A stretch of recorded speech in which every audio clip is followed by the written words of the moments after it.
and welcome to the Roland XV5080 Video Owner's Manual. My name is David Wells and we're going to make you master of your XV by the time you're done with this tape. Monster synth, 128 voice polyphonic, 32 parts multi-timbral, sample playback, up to 8 expansion slots.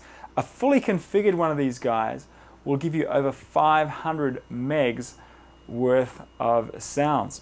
Make no mistake, this is Roland's most powerful sound module ever, kind of blurring the lines between synths and samplers.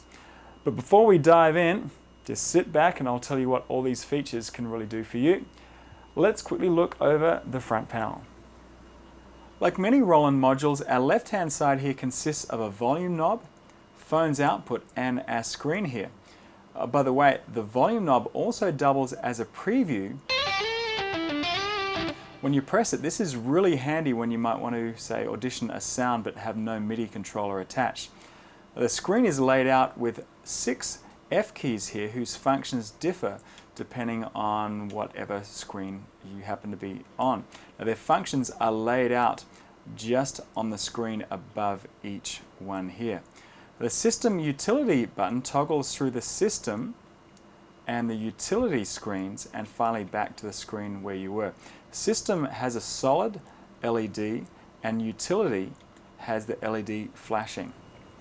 As you get deeper down into the menu hierarchy, the exit button will bring you back up.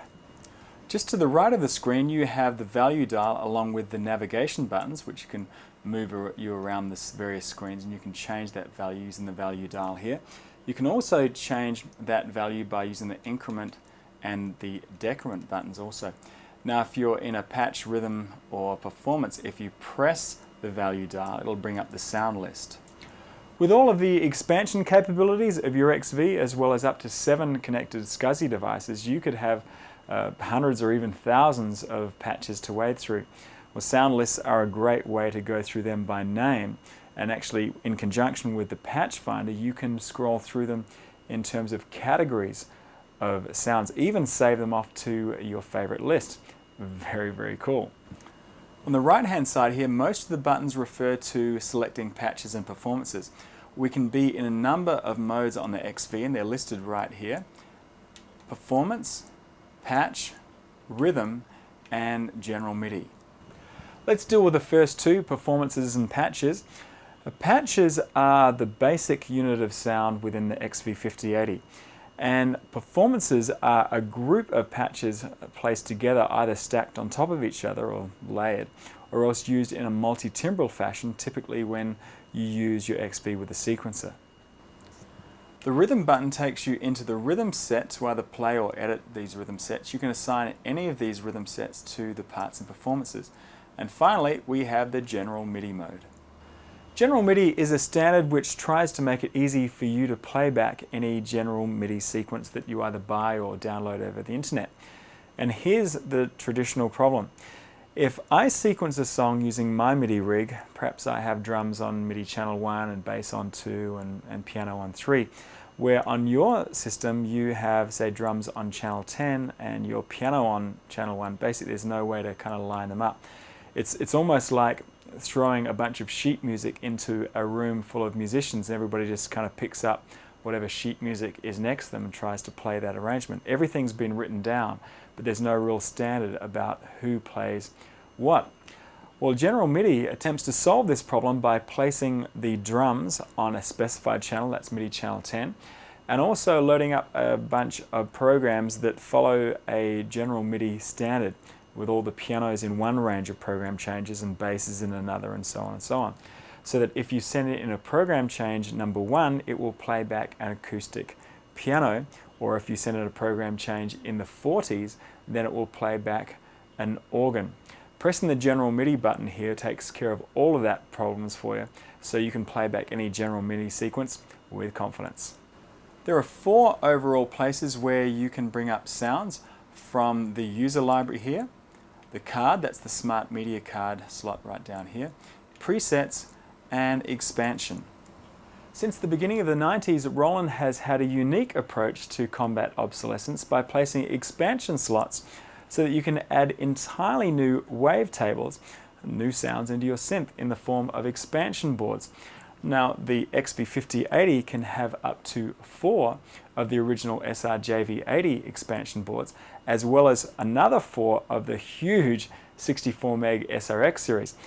That's a lot of expansion capabilities, and we'll look into all the possibilities of that in a moment. When cruising through performances and patches, particularly in the preset sound library here, you may see these buttons lit up. For example, in the preset patches, we have 8 banks of 128 patches to choose from. In fact, the last one here, H, is a general MIDI bank with 256 patches, so that's a lot. Just trust me, that's over 1,000.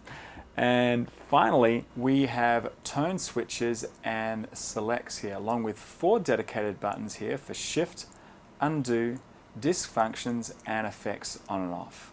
We'll look at all of these guys in detail as the tape goes on, but let's have a look at the back panel. First up, MIDI. This may look a little different than your normal in, out, and through because the XV5080 has the ability to receive on 32 channels simultaneously. Well, you might say, hey, I thought MIDI only had 16 channels. Well, yes, it does, but we have 2 independent MIDI inputs here, 1 and 2, giving us a total of 32 MIDI channels. We then have your standard out and the through that comes from MIDI in 1. Just to the right is all of our outputs. We have 8 analog outs on the XV5080 configured in 4 stereo pairs, A, B, C, and D, with digital outputs coming in the variety of SPDIF, that's 2 channel, either through the optical or the coax connector, or multi-channel through Roland's R-Bus digital bus. This gives you 8 channels of digital audio which can drive right into Roland's digital mixes such as the VM series, or through the optional DIF-AT you can gain access to the ADAT light pipe or TDIF buses. And finally we have the SCSI connector, which allows you to connect up to 7 devices such as CD-ROMs, disk drives, or hard drives. The ability to load samples through SCSI turns this synth into an incredibly versatile sound module. Let's look at the file formats that are supported. The XV5080 can load up any of the thousands of S700 series samples, along with any Akai S1000 or 3000 files. On the computer end, you can load up any Windows.wav files as well as AIFF files if you're a Mac fan. That's pretty cool when you think about it, because think of all those sample files that are on the web that you could download, or even just use your computer as the front end to sample, then transfer them to disk, pop them into your XV. Now you'll need some memory inside your XV to actually hold these samples in RAM, and that will be in the form of SIM modules. Here's the specs you need to shop for, and they fit right in the top. Unplug the cord of your XV5080 and unscrew the top panel, exposing the expansion area. There are 2 slots labeled A and B. Start with A if you're just slotting in 1 memory module. Just lay the SIM in and then gently lay it back until it clicks into place. Using both of those slots and a pair of 64 meg SIMs, you could have up to 128 megs of sample playback. Trust me, that is a lot. And by the by, when you have this open, I would use a commercially available grounding strap so you don't zap any of the electronics in there. And as always, I would unplug everything before I start touching anything inside this module or anything else. So, to confirm that everything has gone well when we've plugged those SIMs in, we can press System and then F6 Info. You can see that we have 64 megs available. This is actually also where our expansion boards are listed. I've mentioned the expansion boards a couple of times, and they're just a really great way to mix and match the types of sound you want on your own personal XV. Now, for example, a new board has just come out, the SRX02 concert piano, which is dedicated to just excellent acoustic pianos. If you're a remix guy, perhaps you're more interested in just a bunch of loops rather than, a pristine piano. Well, with these expansion boards, you're able to roll your own brand of XVs. With the top open up, you can see that we can install up to 4 SRX series and 4 sRJV80 series. Just place them in and use the installation tool to turn the holders into the lock position so they are snug in place. Once they're installed, they come up on the same screen we looked at before, which was System Info. So we have expansion boards in, sample RAM is installed, we're about to hook up our CD drive. I have Roland's own VSCDR2, which I'll connect up to my XV5080 through SCSI, and I believe that's the most, isn't that the record for the most acronyms used in one sentence?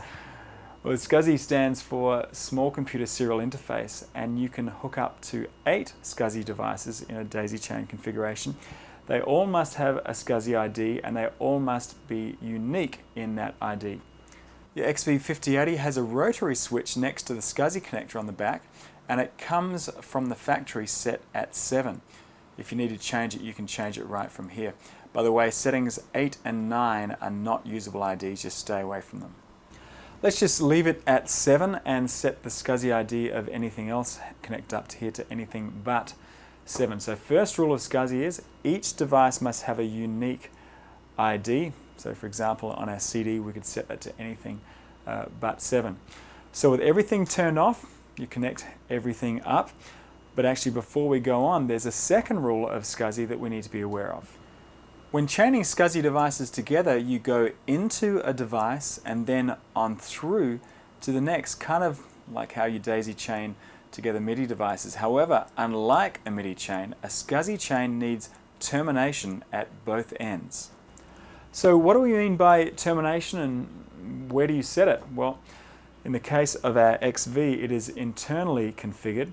On the back of some CD drives and say some hard drives you may be dealing with, it might be a little dip switch that you need to set, or if all else fails, you can actually get a hardware terminator, which is kind of like a dummy plug that you plug on the second SCSI plug on the back of your device. So looking at our diagram, if we had a chain of 3 devices, it would look like this. 6 devices would look like this, and so on. Just add up to a total of 8 devices using a daisy chain metaphor with termination happening at both ends. So in our example of just a single XV5080 and a CD drive, we'll just need to connect one cable through there. The CD drive would need to be on any SCSI ID except 7 because that's what the XV is. We need to have termination on both ends, and seeing I know that that is internally configured on the XV, we'll just need to make sure that the CD drive is terminated too. I have a CD loaded in the drive and we're ready to go. Let's power them up. Okay, we're ready to go. Let's start exploring some patches.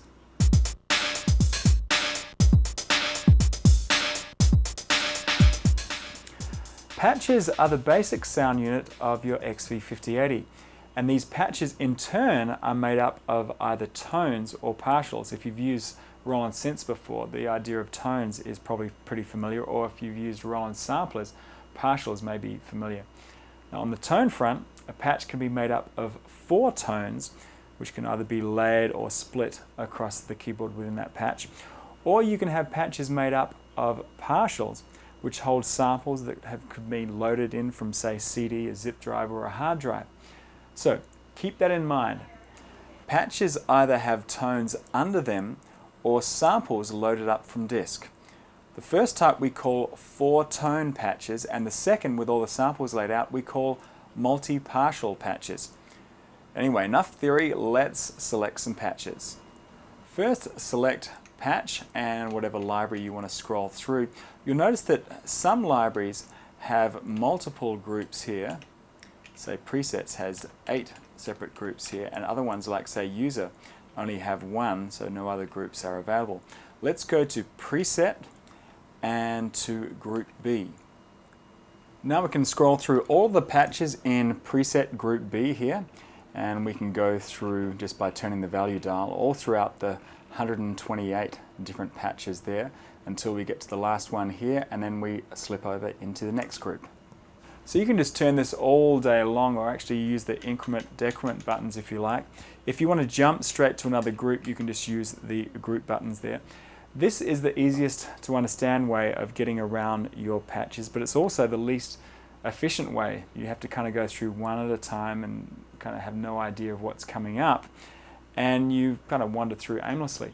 However, press the value dial and you'll see a list of patches in the particular group that we're in. This makes it really easy to cruise around. You can just cruise around through here and play any ones you like.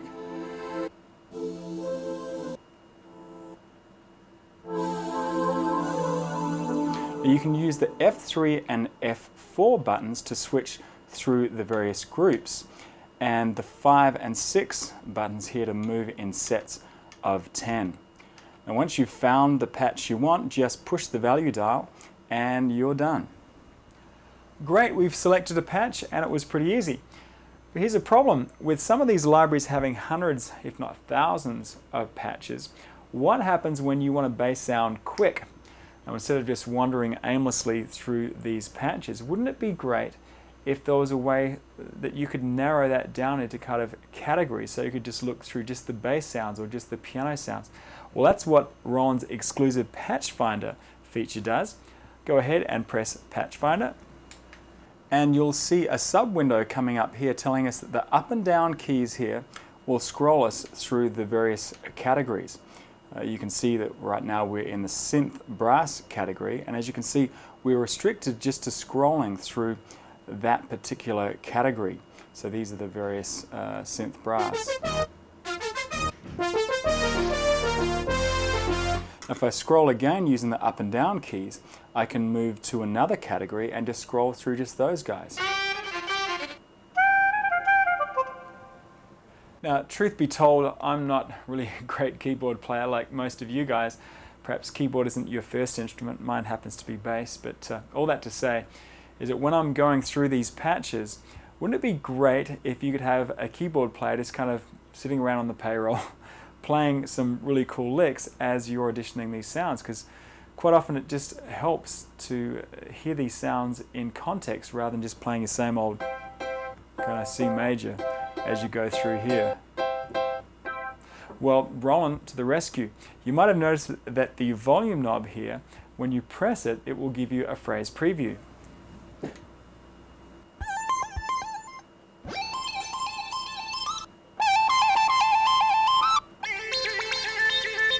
Really useful. Imagine after going through all of these zillions and zillions of patches, you want to make up your own short list of your own favorites. Well, back in the 20th century, we'd gaff tape a paper napkin on the top of our module and kind of scroll them out there. There is a better way. Make sure you're out of this patch finder screen here and press the value dial to bring up our sound list here. That's what we're fairly familiar with by now. Now, I mentioned the values or the functions of these buttons here, F3 through F6, but what about F2 here? Well, pressing this gives us up to 64 different slots to place any favorite patch we come across. You can see that up in the corner here, this is the patch we were in just before we got in the favorite list. Just scroll to any position you like and hit F3 to register. Now, if you change your mind, you can also remove that using F4. This is a great feature as the number of patches start to grow on some of these Roland synths. You literally have zillions of patches to go through. But what good is, say, a couple of dozen electric pianos if you only ever use kind of one or two of them? They're your particular signature sound. Register them in favorites and you'll be able to access them really quickly. I would definitely use this if I was going to go in for a recording session. Go through and do your homework before and make up a short list so that when the producer asks for some sounds, you can give them a short list rather than waiting through zillions of sounds while everybody's kind of watching the clock.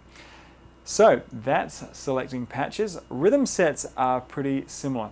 Let's press rhythm and we have a bunch of kits to scroll through. Preview works great here.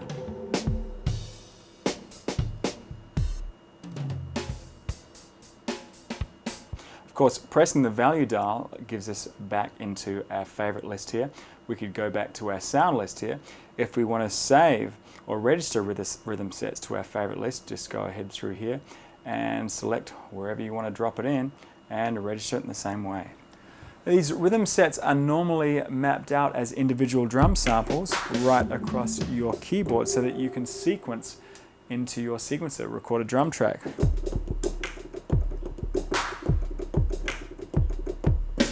If you've invested in some of the expansion boards that have loops in them, then you can bypass a lot of this tedious drum programming and just grab a loop and go. But what good is a loop inside your XV if you can't sync to it? I brought up a patch from the Techno collection board, and here's a loop that I want to use. Now, how do we sync this to an external MIDI clock? We press Common here and go to the second page. By the way, to get to the various pages within a screen, repeatedly press the screen's key. I have a couple of hints here that this screen has multiple pages. First, the little icon down here with multiple pages, and the fact that there's kind of like a scroll bar on the side here, and finally that this page is numbered. Press F1 again until you get to the Common General 2. Let's scroll over here and set the clock source here to be system. Now the patch will look for the system tempo rather than its own here. So that's taken care of the patch. We now need to go down in that patch and take care of the tones that make up that patch. In this particular patch we have 4 tones that are active. It's our mission to find out which one of those tones are playing that loop. So press exit and F2, our wave generator here. Now we can have up to 4 tones in a patch, and you can tell how many are active by looking at the tone switch buttons over here on the front panel. You can see that we have 4 active at the moment, and you can go ahead and select using the tone select buttons here. Now, moving back to the patch wave generator screen here, we have up to 4 tones here. We're looking for tones that have a number in front of the wave that they're using, like this guy here. This gives us a hint that this is some kind of loop, and this tells us that this was recorded originally at 120 BPM. Looks like tone 4 is the same way. We need to make sure that the tempo sync for both of these guys here is set to on. So I'll turn that, select number 4, and turn that on there. We also need to make sure that the tone delay for both of these guys is set to 0. Now that the wave's tempo sync is set to on and the patch is looking to the system tempo, we'll be able to control this and any other patches set up this way at the system level rather than what they were programmed at down at the patch or even down at the tone level there. We're nearly there. It's all about bringing control of the tempo kind of up the hierarchy. In fact, here's a graphic that will help you understand. At the very bottom we have the wave that is placed in a tone. If it is a loop, it will have a name like this, with the first part of the name being the original tempo. With tempo sync set to on and tone delay set to 0, we've just moved the tempo control up to the patch level. If we set the patch's tempo to look to the system rather than to itself, we've just moved the tempo control up to the system. And finally, if we ultimately want tempo control to be set by your sequencer, then we need to set the system to look to MIDI clock rather than its own internal tempo. Go to System, page 1 here, and go down here to System Tempo. Make sure the clock source moves from internal to MIDI. Now your loop will sync perfectly with your external sequencer. You can see how the control of tempo can really happen at every level. Right down at the waveform level, then up at the patch level, then the system level, and finally whether that system is going to listen to its own internal BPM or externally through a MIDI clock. And this is probably one of the most frequently asked questions here at Roland Tech Support. It seems like a whole bunch of parameters, but it actually makes perfect sense because there's a lot of different scenarios you'll come across as far as syncing up your loops. Let's say you're a live guy and you have a patch with 3 loops in it, and you want to sync them all to that patch's BPM of 120 BPM. That's sync control or tempo control at the patch level. And let's imagine you are a remix guy and you've scientifically determined that 133 BPM is the perfect tempo for everybody to get up on the dance floor. You can set that as your system BPM, so that all of your patches, no matter what they are, if they're set to look at system, they will all play at 133 BPM and everybody will be safely on the dance floor. And finally, if you're a sequencing guy, you can relinquish the control of the system clock to look not from its own internal BPM, but externally to a MIDI clock. So, we mentioned a little while ago about selecting tones. We mentioned that briefly. Let's get into that in a bit more detail before we go on to performances.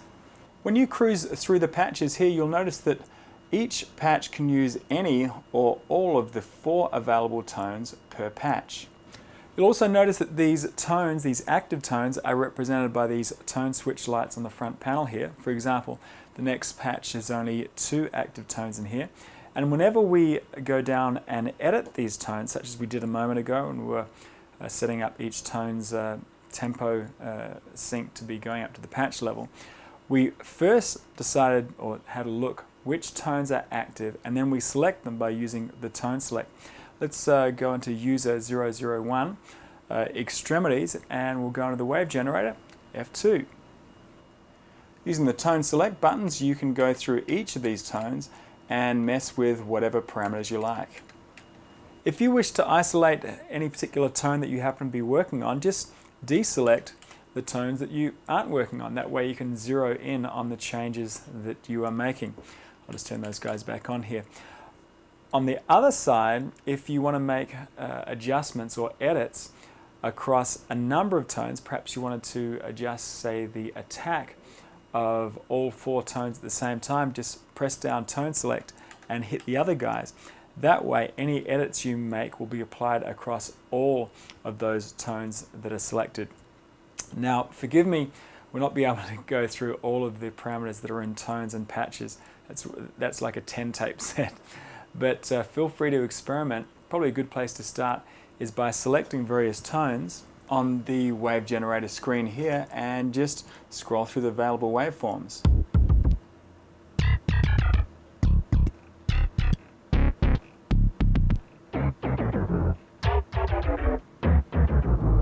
Now you'll notice that there's 2 slots here. This works really well if you're using a stereo waveform.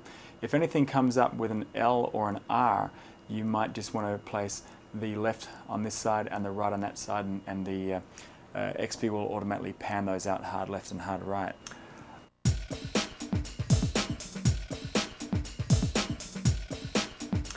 Okay, get a bunch of patches together and you got a performance. Performances are really useful to be used, say, with a sequencer, and with the 2 independent MIDI ins on the XV5080, you can have up to 32 parts being played by an external sequencer, or else you can use performances to stack or layer or even split patches across your keyboard. Either way, it works out great, but you know what? I've heard this before on various manufacturers saying things like this, and a big limitation normally is the amount of polyphony, or how many notes can be played at the same time. This sucker has got 128 voice polyphony, so relax and we can enjoy some performances. Press Performance and Preset, and we have 2 groups of 32 performances, A and B here. As usual, we can see a list of them by pressing the value dial here. Now each preset, each performance preset here, assigns patches to parts. We can see all of the parts that are enabled here. We have 2 rows of 32 representing the 32 parts available in any performance. If they show a small circle, they are enabled. If they show a dash, they are disabled. For example, if we were to select, say, group B here, 01, dulcimer and guitar, it looks as if we have MIDI channels 1 and 2 enabled, and looks like probably a drum kit over here on channel 10. As you can see, the left and right arrows will move you through the different parts, and you can see the patches assigned to them here. Now to turn on and off each of the parts, press the RX button here, and you can toggle each of these parts by using these buttons here. If you like, you can turn them all off or all on using these F keys right here. To turn the second set of parts on or off, just press Part Select so that it is lit. And most of what you use these performances for will probably be in a sequencing situation. So why not start off with a template that sets all of these parts onto their own separate MIDI channel. Press Exit and we'll go back to preset A here, 01, our sequence template, you can see that the first 16 parts are enabled here. Press F4, MIDI, and we can see the various MIDI parameters for just this single part here. Press F6 to view the parameters across a palette of the first 8 parts. F1 here will toggle through all 4 sets of 8 parts here, and we'll go back through 1 through 8. Here's where each MIDI channel is the receive channel for each part is set. You can change that with a value dial. I'll just put that back to 1 here. And down here, the receive switch, that's the same enabling parameter that we saw a moment ago. All of these are defaulted on, and as you can see, we can decide whether a part is going to receive from the MIDI input number 1 or MIDI input number 2 or both.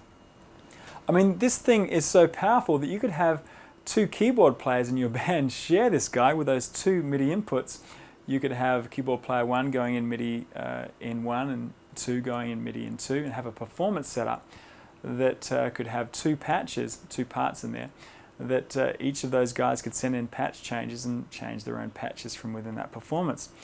Or else you could use those 2 independent ends, so you could set up the first 16 parts to receive from MIDI in 1 and the second 16 parts to receive on MIDI in 2.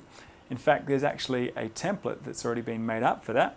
Press Exit and User, number 64 here, the 5080 template. You can see from this MIDI screen here that the first 16 parts will be receiving from the MIDI in 1. There's 1 through 8, 9 through 16 is the same thing, but check out what happens when we go on there. They all receive from the second MIDI input from 17 through 24 and then 25 through 32. Now on the same screen you can select the keyboard range for each part, also what patches are being assigned along with level and pan and so on. And screens like this you can always toggle between seeing a palette of parameters across a number of parts, or drop down into a full screen dedicated to just a single part. We'll get into effects in detail later on this tape. It actually has its own dedicated section, the effects section. We'll get to that in a little while, but before we do, I just want to make sure you know how to copy an effect from a patch into a performance. This actually comes up pretty often here at Tech Support. Let's imagine you have an effects setting within a patch that you really like, and you want that to be the basis of your effects in your new performance. Well, we can copy that into that performance. We go under System, Utility, make sure the LED is flashing, and you can see that menu number 1 here lists F2 as copy. Cursor up to Type here, and we'll select Effect as the type. Now, where do you want to copy this from? Either patch, rhythm, or performance. Let's select patch here, and which particular patch do you want to copy that from? You can also copy all effects or just individual components of the effects, and F6 will finally do the dirty work.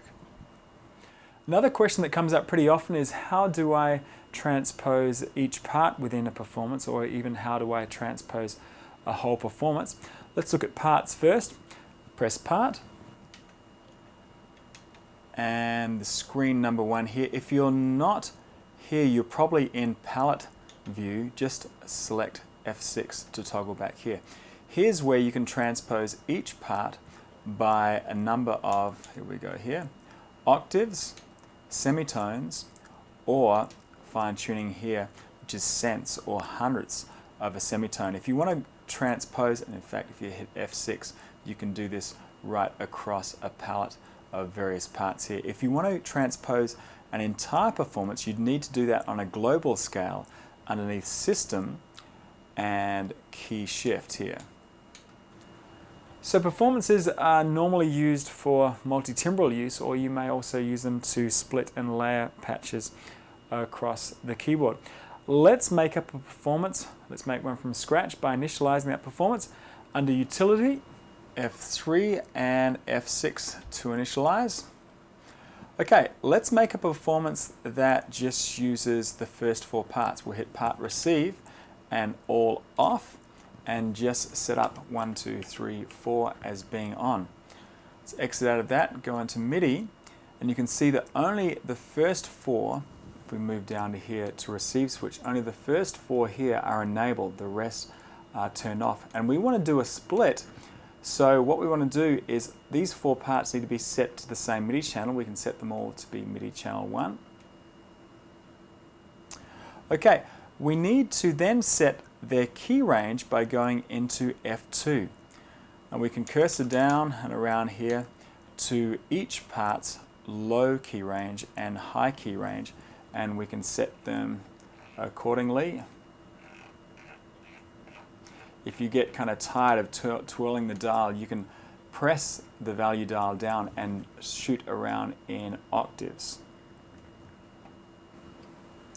Okay, I've spent a little time setting each split point up here, and by going into the part screen I can assign any patch or rhythm set to each of these parts.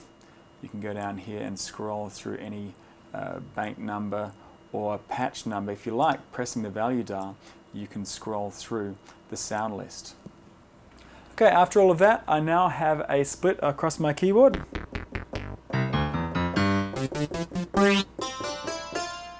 And of course, you can very easily layer these sounds by extending their key ranges so that they overlap rather than split.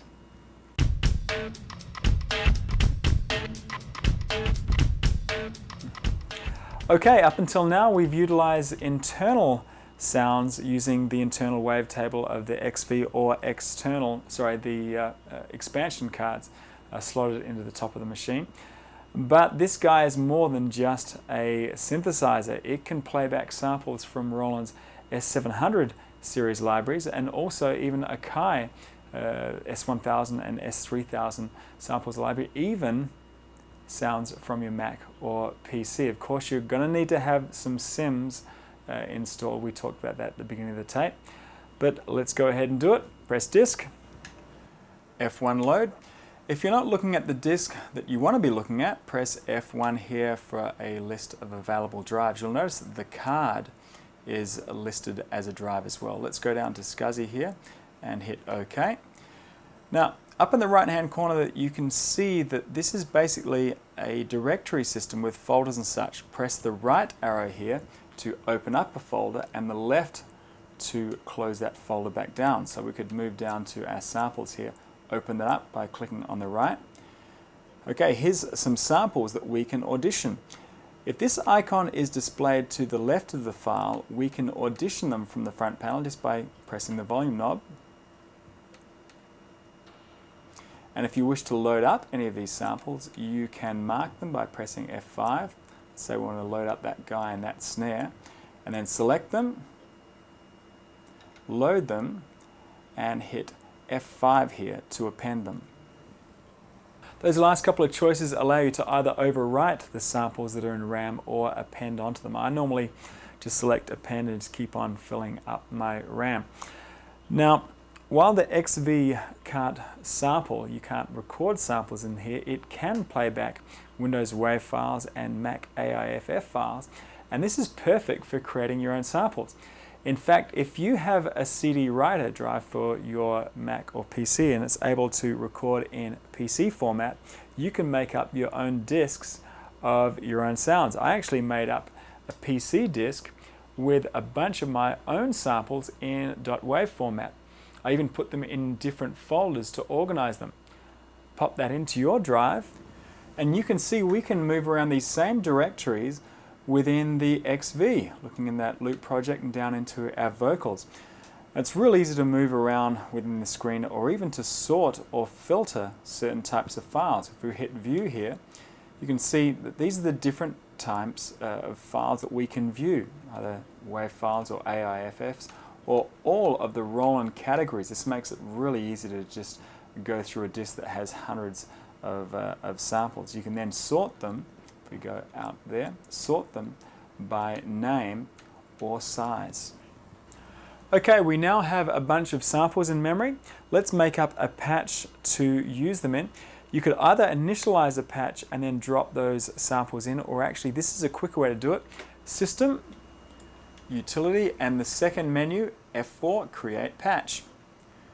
And we have all the samples that we've already loaded up available to us. You can mark them individually if you like, F5 here, or you can mark them all at once. Let's mark them all. And let's create that patch. You bet. We'll press patch, and here we can see our initial patch that will have all of those samples in memory. Let's go down to Wave Generator, check out all of the partials here. This will bring up a discussion of what types of patches use samples.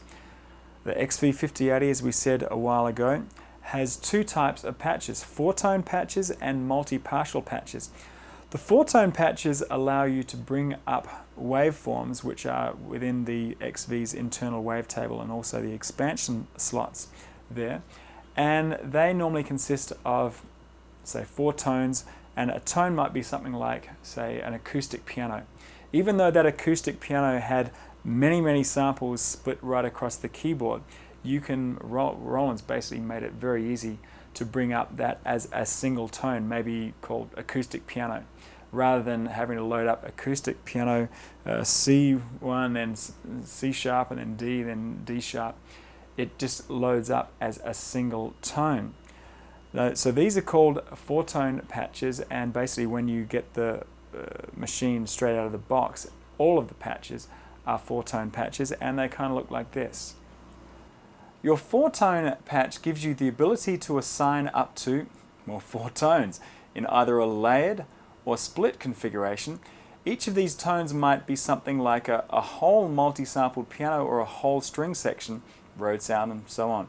However, a multi-partial patch allows you to set up to 88 samples across the keyboard, each with its own key range. So a multi-partial patch is the way to go when you're assigning out your samples that you've loaded from disk. You can actually assign these samples in four-tone patches, but it's pretty limiting. Go for the multi-partial way of assigning them. So let me warn you, when you press off here, all of those samples will be lost. You'll need to save them to some kind of writable disk. And the XV does that in a way of saving all of the samples, all of the patches, performances, basically as a snapshot of the whole unit, kind of like a project file. Go ahead and press disk and F2 save. We can select which drive we're going to save to. Let's select our card here, okay? And we'll go ahead and save. You can select what you want to name this project here from right from the screen. We'll hit OK. Want to save the wave and parameters? You bet. Okay. Everything's safely stored on my card now. Now, if you like, you can have these settings brought up automatically when you first power up your XV. Perhaps you're a live guy and you could have maybe all your backing vocals of your band just sitting on your card, so that as soon as you fire it up, every time you go, you could have all of your backing vocals just kind of sitting there in RAM.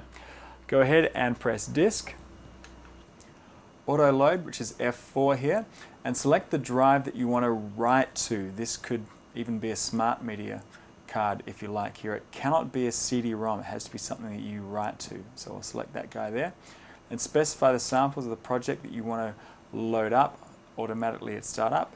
Select those guys and you're done. When you fire up the XV the next time, a screen will come up prompting you to auto load, whether you want to auto load these guys. If you don't, you can press exit or F6 to actually load them up. Now, a great source of all of these samples is the S700 series library from Roland. And the great thing about these guys is they have a lot of those patches that have all the samples laid out, does a lot of the dirty work for you. I've got one loaded in here. Let's press disk. The first thing you'll notice is the types of files that are available. We have volumes, performances, patches, partials, and samples. Now you can load the lowest common denominator here, being the samples, and recreate some patches from scratch, or you can do what I do and just go for the patches. So we'll go to this guy here and open it up by clicking right here. And here's a brushes kit. Let's select him and load him up. Now it's asking you, where are you going to put this? You're going to have to overwrite something, so you can decide by going through your user patch locations and deciding. Once you've decided, hit OK here. And the sample memory is always going to ask you whether you want to append onto the sample memory or just delete a selection of the sample. Let's just select append. And we have that entire multi-partial patch loaded up here. The patch has been stored in the user memory. That is secure, but those samples are just placed precariously in RAM. If we hit the power off, they will be lost, so you'd need to actually save them onto a disk if you wanted to use them next time. Now, there's a lot of things that you can do with the samples in multi-partial patches such as this. While we're in patch, common and split, to see the key range of each partial. Here we go down here to each of these partials here, and you're free to set their key range, the lower key range and the upper key range for each of these partials. Now if you get out of this screen and go down to into the wave generator into the sample screen, you can adjust the start, end and loop points of your sample. Unfortunately, there's no graphic representation of the waveform, but just use your ears. So patches that use partials can be tweaked, if we go back here, can be tweaked like any other four-tone patches. You can adjust the amp here, so the filter and the LFO settings here. You just do it on the partial level rather than tones. The one thing you'll recognize if you're a S760 guy is the sample mix table here. Here you can stack up to 4 samples here. If we move over here, 4 samples here, each with separate velocity ranges. That way you can cross fade between samples depending on how hard you actually hit the keyboard. Now there's a million parameters here, and if you really want to put on your tweaking hat and go ahead, but for me there's just so many sample CDs available, I'd rather just load up someone else's blood, sweat and tears. Before we move on from this section, we probably should mention emphasis, because if you're going to be loading up other sample libraries, other manufacturers may emphasize the high end. So if you load up their samples, they may be either too dull or too bright. You can adjust for this underneath the sample emphasis, which is under utility, the menu 2 and F3 emphasis. From here you can either emphasize the top end of any of these samples or suppress them.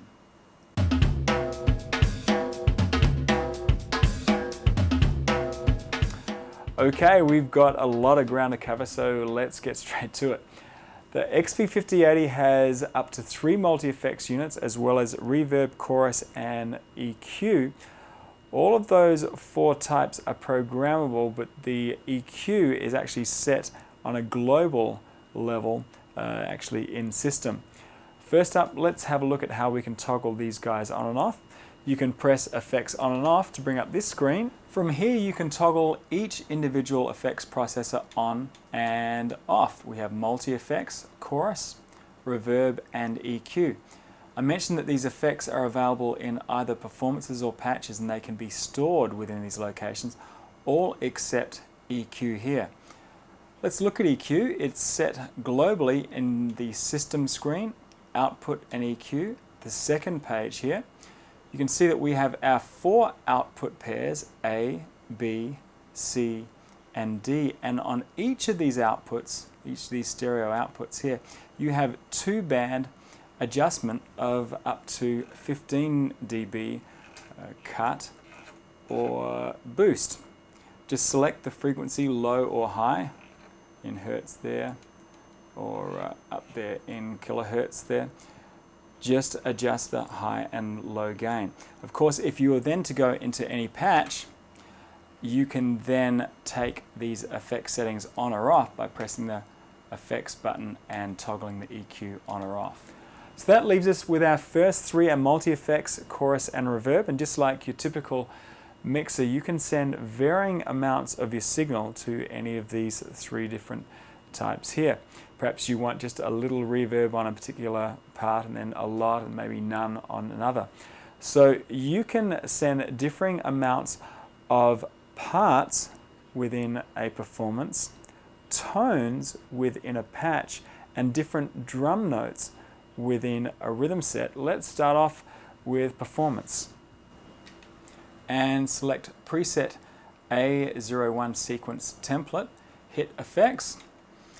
Okay, this is where all the action takes place. We can see that each part here, and we can see how each part goes through the multi-effects, chorus, and reverb.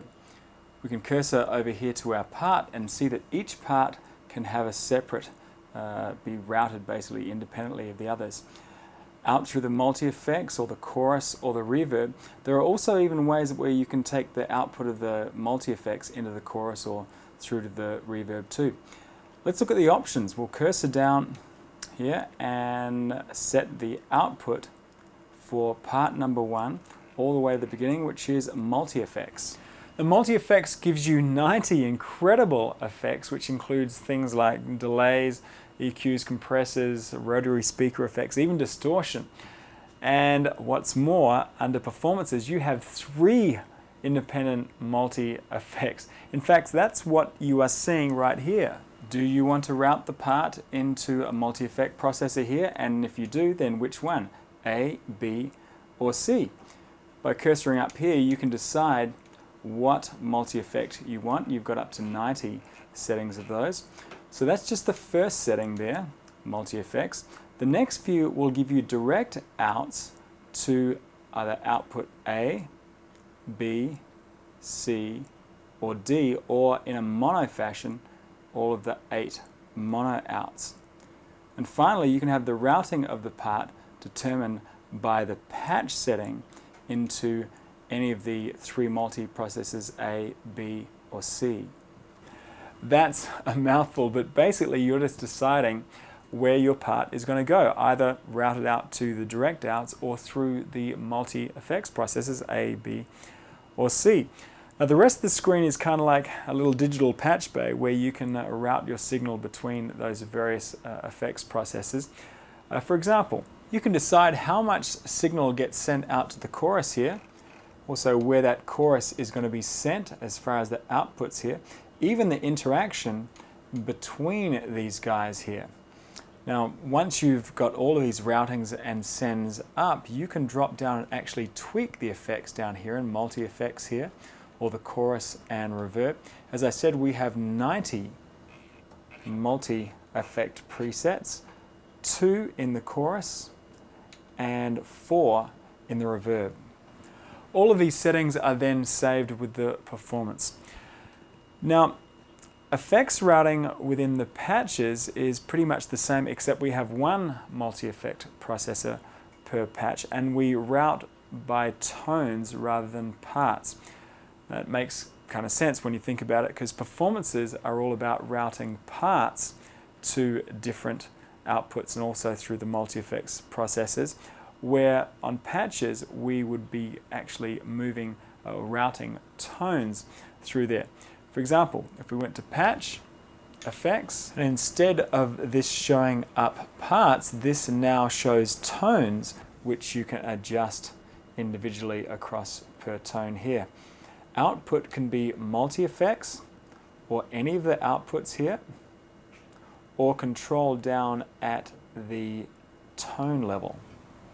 So if you can make routing adjustments per part in performance, per tone in patches, what routing adjustments do you make within rhythm? You have learnt much, Grasshopper. Yes, absolutely, down at the drum level. Makes perfect sense, right? That way you can send perhaps the kick drum out to a separate output, maybe lay some reverb on the snare drum and some delay on the hi-hats. Press rhythm and effects. Here you go. Here we have each key now has its routing and effect send levels. Let's imagine your, say, kick drum is on A2 here. You could give that, say, a little bit of reverb over here. And then perhaps your snare was on the next key. You could send that out to a totally separate output. So these screens change a little bit between performance, patch, and rhythm, but not really that much. Now, if you go down into the F2, F3, and F5 screens, you get deep into the effects parameters. I mean, you can select them from there, but you go down further, and there's a lot of effects parameters there. I would at least, encourage you to poke around down there, because quite often the effects settings that I normally want to change are things like the reverb time and maybe some delay settings. Just cruise through there, but probably a more saner approach to adjusting effects is copying them from other patches or performances, and we discovered how to do that a little while ago in the performance section. Now, one of the most frequently asked questions at Roland Tech Support is, how do I sync my effects to an external clock? Press Patch, then Comment. Our clock source needs to be taken out of the control of the patch and sent up to System. You'll also want to go into the System page, General page 1 here, and make sure that the System tempo clock source is set to MIDI. Great. So we have a patch looking to the system, then the system looking at an external clock. All we need to do now is set the effects up. So once again, we are following a path of relinquishing control of that tempo all the way up to the system level. Now, what type of effects are syncable? I can't kind of think of a way how you'd sync a compressor or an EQ or whatever, but a few come to mind. Things like delays, phases, choruses, and flanges. And actually there's an entire list of them on page 219 of your reference manual. Check them out. We're actually going to start off with the first one listed, number 16. Effects and multi-effects parameters. Let's select number 16 here. Here we go. And cursor down to step rate over here. You can see that this is set to 5 Hertz, meaning that it cycles 5 times every second. You can change that to whatever you like, but you can scroll that all the way to the end and it's going to start to change into notes. What is that going to be? Is that going to be quarter notes, sixteenths, or basically anything you like. Let's move over to, say, number 19 here, which is a triple tap delay. Now it has 3 different delay taps, the center, left, and right. And sure enough, you can set these to be an absolute time in milliseconds, or if you scroll all the way to the right, that's right, you have notes.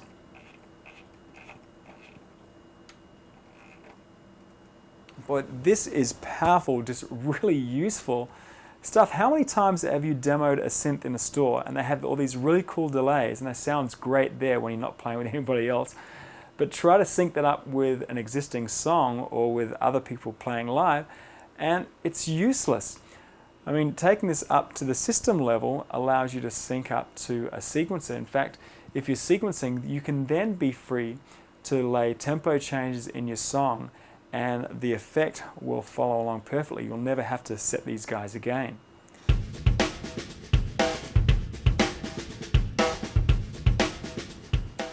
Your XV5080 has connections up the wazoo, both in the 8 analog outputs configured in those 4 pairs, and also the 8 digital outputs configured through the Roland R bus. We also have the SPDIF outs, both coax and optical, so you have a lot of output options on your XV. Now, we've gone through a lot of this. You'll remember this is in the effects section. We can send entire patches right down to, say, even a single drum sound of these outs. So we'll kind of go through this in review.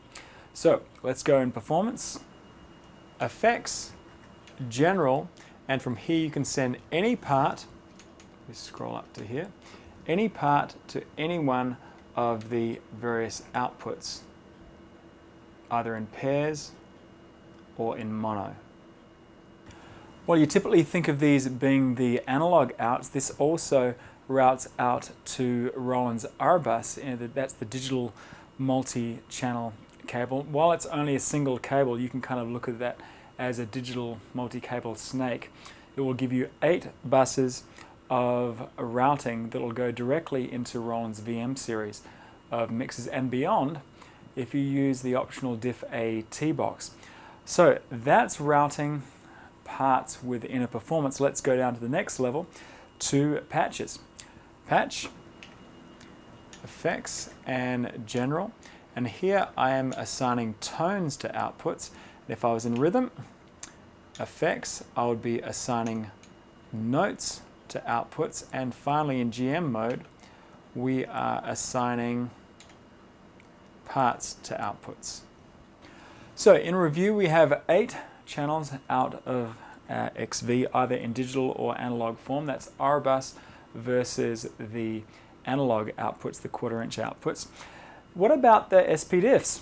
Where do they get their signal from? Well, they actually mirror the mix output, output A. You'll notice on the back says mix there. And when you get this guy out of the box for the very first time, all of the performances, patches, and rhythms are preset to come out of that mix A. So therefore you could connect just a single connector from the SPDIF into your, say, a DAT machine or whatever. But if you start getting into some really crazy output assignments, like going to your the rhythm kit, and then making up, say, the kick drum coming out of this output and the snare drum coming out of this output, there may be a time where you want to quickly monitor using the SPDIFs, maybe hooked up to a pair of these DS90s. If you want to quickly conform everything back to that mix output, go under System and Output. Right over here, if this is set to parallel, then all routing will come out of the XV5080 in the way that you've set it up, using any or all of the 8 outputs. If you like, you can override these settings momentarily by setting this to mix. This will route all of those patches, performances, and drum notes, or whatever, back into that mix out. So this is going to be perfect for monitoring purposes here. Now, if you are connecting through the SPDIFs, then it's pretty much plug and play. You just take an output from here straight into your DS90s or your DAT machine. No other settings really are needed. But if you are going to use the R bus into another digital mixer, we're going to make sure that we need to synchronize each piece's clock. Now, I'm not talking about tempo here.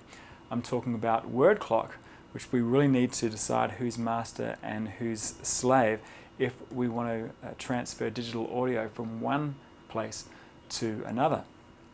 So you'll need to determine which device is going to be master or slave. If you want the XV5080 to be master, set the master clock here to be internal. If you want the XV5080 to be a slave, then it should look for the clock on the R bus.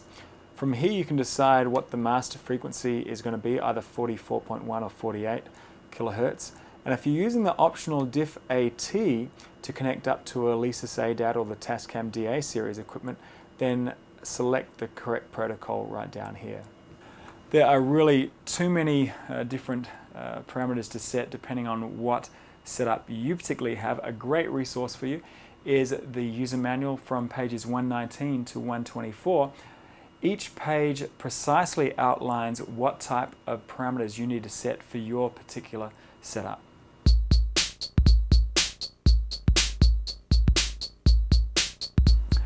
Okay, I assume that after all this hard work you want to be saving your data someplace. Well, we can save this in a number of different places, either internally in the user area, smart media cards, hard disks, and even dumping through MIDI in a MIDI data dump. Let's start with the easiest one first, the internal user memory. Let's say you're in a patch like this and you want to just change the waveforms being used. Go underneath F2, they have wave generator here, and you can toggle through some available waves. Actually, that sounds kind of nice. Okay, let's save this patch. Go under System Utility, and under Menu 1 we have F1 Write.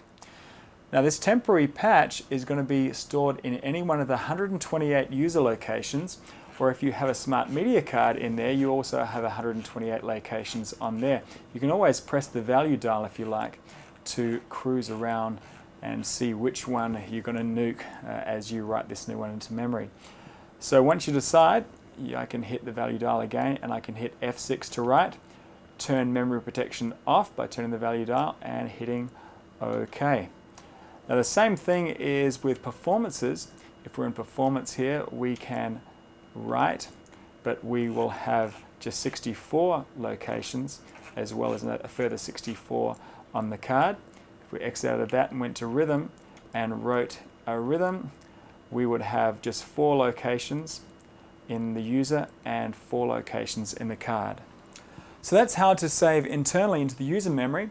What about if you want to save onto a disk such as a zip drive or a hard disk, or actually even the smart media card? The smart media card is actually comes underneath the heading of a disk. The XV treats it kind of like a disk.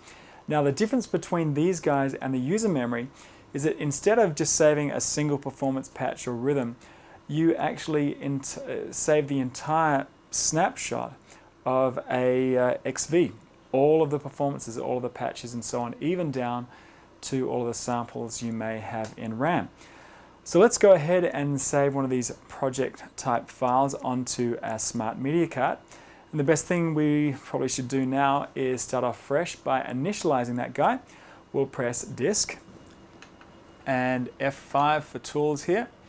Okay, we'll hit format, F number 1 here. Now from here we can decide what drive we're going to format. You can always pull up a list by hitting drive here. Let's go to our card. This will be basically the same no matter what drive you're going to be formatting, whether it be a hard disk, zip disk, or a smart media card. I have the card selected, so I'll press OK there. And F6 for quick format. Are you sure? OK. In this instance with a card, there's really no difference between a quick and a full format. But if you're formatting a hard drive or a zip drive and the quick format doesn't work, you may want to try the full format, or else if you're trying to get rid of some partitions on those disks, use the full format. So we're about to save an entire snapshot, an entire project onto our disk or our smart media card in this instance, so that once you then load that back up, basically this entire snapshot will be recreated. So we are formatted. Let's accept that and exit, back to save. Now here's the project file that's about to be saved, and by the way you can see the remaining time of both the internal RAM here in the SIM and also the card up here. Okay, I'm going to save it off now. We'll hit save here and we can give it a name by using the value dial and cursoring across here, name it anything you like. Press 6 for OK. Now, would you like to save just the parameters or save the samples as well? You can either save them as .wav files or AIFF format samples. Let's select WAV and parameters and OK. Are you sure? OK. So that will write all of those parameters to our smart memory card as well as all of the samples in RAM. Now this process will be virtually identical if you're using a zip disk or a hard drive. Another way to save information from your XV is through MIDI to say something like a data filer, either a hardware data filer or some of the software based programs. You can also save this MIDI information through SysX to your average sequencer. Press utility and menu 2 here, number 1, data transfer. Now you can dump all data, performance data, patches, rhythm sets, or system. If we were to select, say, patches here, we could cursor down here and either save the temporary patch, that's the one we might be working on just at the moment, or any block of consecutive patches just by selecting a range here. Then finally hit F6 here to transmit. You'll need to be aware of a couple of things when you do this. First up, in your sequencer, make sure that it's enabled to receive system exclusive messages. Some sequencers will have a filter to turn this on or off. Make sure they're able to receive that. And also, some sequencers will need you to have this in kind of a handshaking configuration. In other words, MIDI out of the XV into the sequencer, and then that's returned from MIDI out of the sequencer back into this guy. All in all, it's a pretty cheap way of saving your patches. Now, one thing I forgot to mention is when you're dealing with the smart media cards, you want to have the power off when you're putting that in or taking that out, and keep your greasy fingers off of the gold contacts.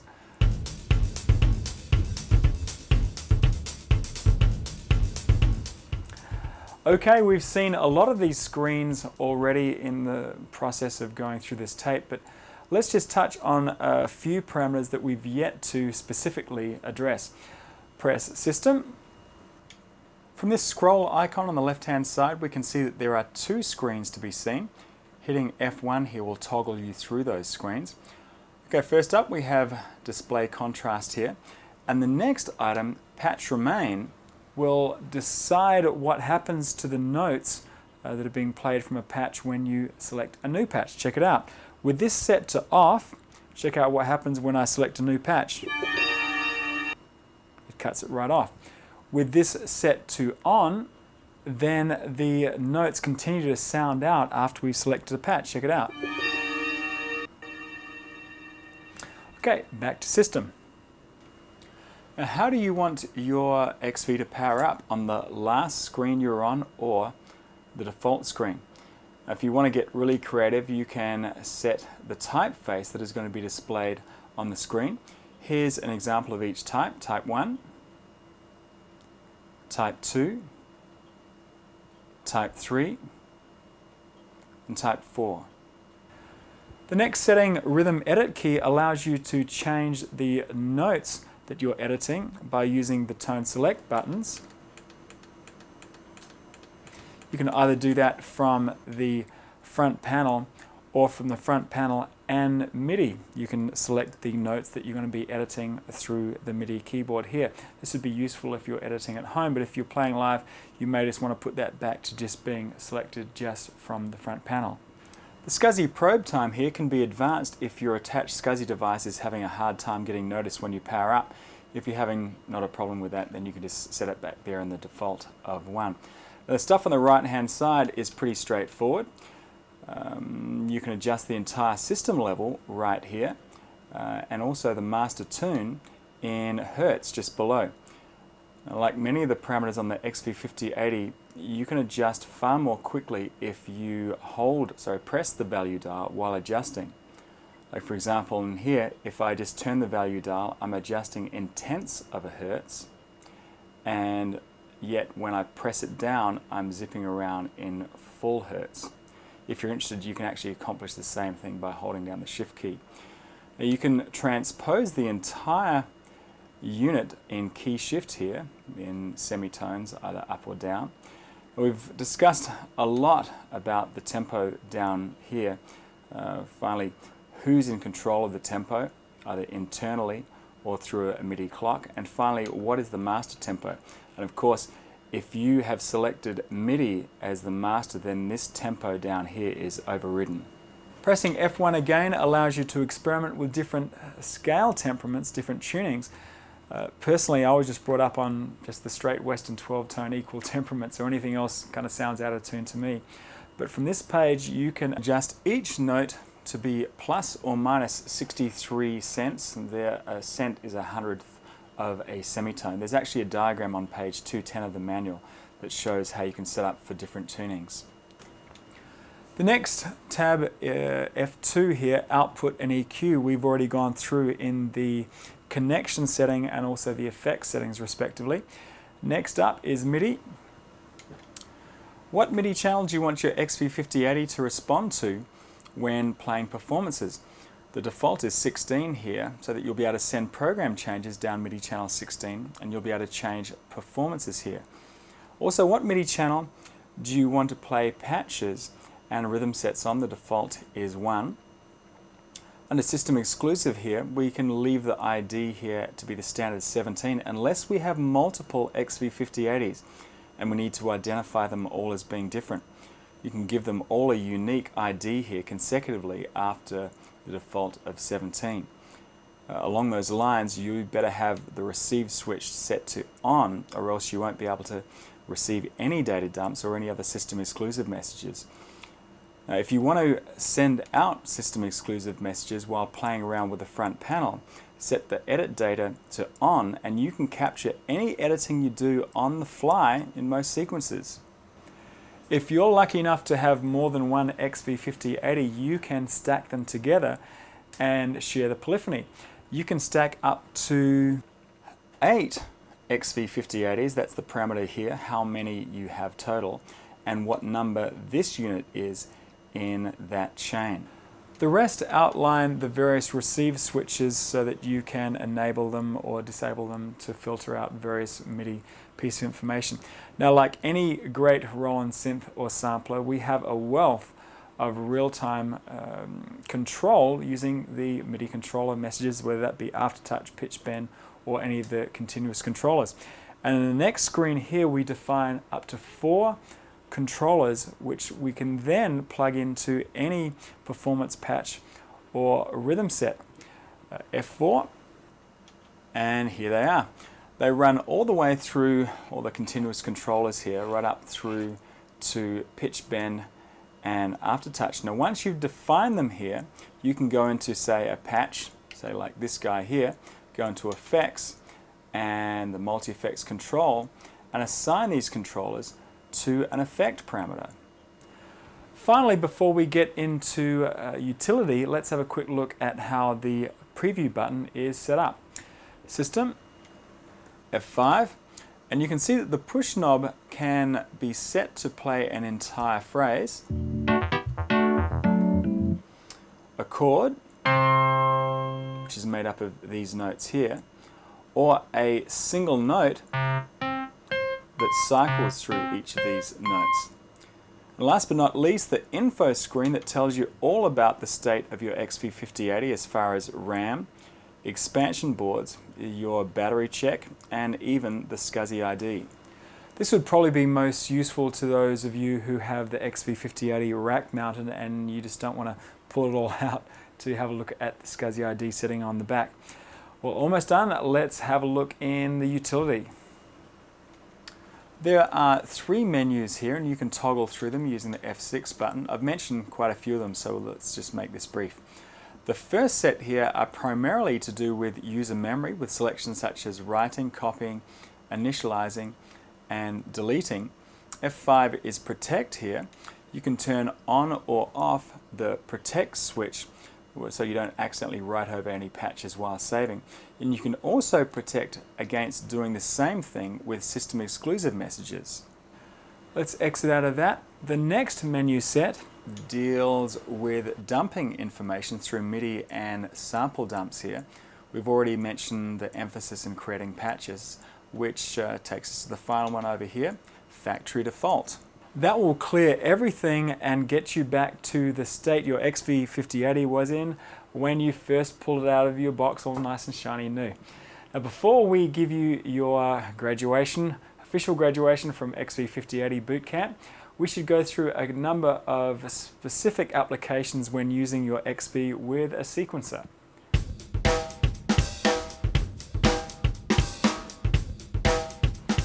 Now, I'm going to assume a lot of you use this guy with a sequencer. This has got to be the best module ever for that kind of application. You've got just loads of voices, plenty of effects, sample playback, and 32 part multi-timbral. Now, your sequencer is going to have to be able to handle that. If your sequencer, either it being a standalone or a computer-based sequencer, if it only has one MIDI output, then you'll only be able to use 16 separate parts on the XV. You'll need to have 2 independent outputs on your sequencer to drive the 2 ins here. Don't get confused if your sequencer has 2 outputs. They may not be 2 independent outputs. They may just send out the same information in parallel. You need to make sure that they are 2 independent outputs so that they can drive into the 2 inputs of these guys. You get 32 different parts. Now, I'd look no further than Roland's own MC50 Mark II or the MC80. Connect the output of your MIDI controller to MIDI in on your sequencer, and then the out or outs, if you have independent outs, into the single or the 2 MIDI ins on the XV5080. Make sure that MIDI through, or some manufacturers call it soft through, is set up on your sequencer so that you can audition your sounds while recording. With this configuration, you can record into your sequencer, and then the sequencer can play back up to 32 parts on the XV5080. To get started, bring up user performance number 64 to have all those 32 parts receiving on 32 MIDI channels. To make sure all of this works, hit MIDI and make sure that the second MIDI in is enabled. From here, you can then send in program changes, MIDI program changes, down to each part through its own MIDI channel. Now be careful of sending in program changes on MIDI channel 16. You might just change the whole performance, because remember back in system MIDI, the one named performance channel here, you'll probably want to set this guy to off so that the performance doesn't change by mistake. Speaking of program changes, do you remember when, perhaps you don't remember when, synthesizers had 32 patches, programs, or perhaps if you were lucky you had 64 patches. Well, back then the MIDI standard allowed for 128 different program changes, and that seemed like a lot at the time, but with this guy having over 1,000 patches right out of the box, let alone when you start adding expansion cards, there needs to be a creative way to get past that 128 program changes, and we do that through MIDI bank select messages. In your sequencer, you'll need to send a bank select in the form of 2 controller messages: continuous controller number 00, bank select MSB, and continuous controller number 32, bank select LSB. The continuous controller number 00, the MSB, selects whether a patch or a rhythm set is called up. To select patches, set the value to 87, for rhythm set 86. Continuous controller number 32, the LSB, can then be set to bring up any particular group in internal memory. A complete list of these settings for both the internal groups and also the available expansion cards are found on page 21 of your user's manual. There's a great reference on Roland's faxback system. Just dial in on 323-890-3780 and retrieve document number 21103.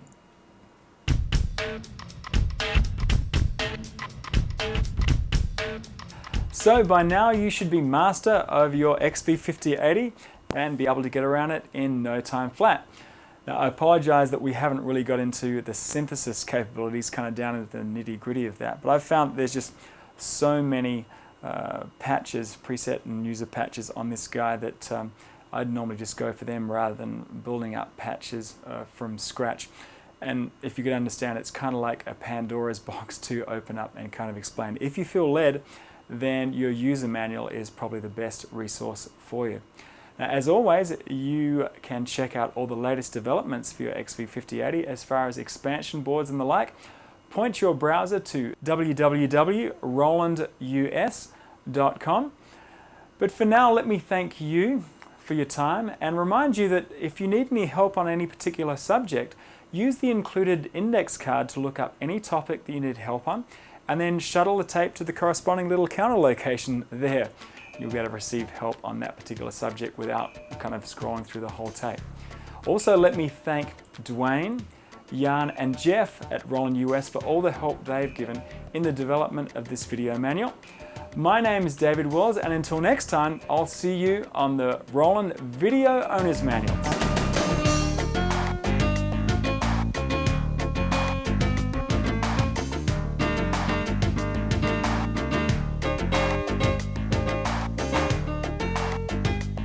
For more information on video owners' manuals and other Roland-related merchandise, visit the Roland website at www.rolandus.com. Studio furniture provided by OmniRacks. For complete details on their entire line of innovative workstations, visit www.omniracks.com.